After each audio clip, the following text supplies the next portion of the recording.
কৃষ্ণচন্দ্র, কৃষ্ণচন্দ্র। মহারাজা কৃষ্ণচন্দ্র ঘুম থেকে জেগে উঠলেন। দেখলেন এক অজানা দেবীকে। 13 বছর বয়সী একজন ষোড়শী, রক্তবর্ণা অর্থাৎ তামাটে গায়ের রং, রক্তবর্ণ বস্ত্রা, চতুর্ভুজা সিংহ বাহিনী এক দেবী, যার ওপরের ডান হস্তে রয়েছে চক্র আর নিচের ডান হস্তে রয়েছে তীর।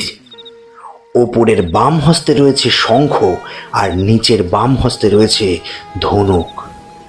মহারাজা কৃষ্ণচন্দ্র এই দেবীকে কখনো দেখেননি। তিনি অবাক হলেন। অবাক দৃষ্টিতে তাকিয়ে তিনি বললেন, দেবী, কে তুমি? তোমার এই রূপ তো কখনো দেখিনি মা। আমি দেবী জগদ্ধাত্রী।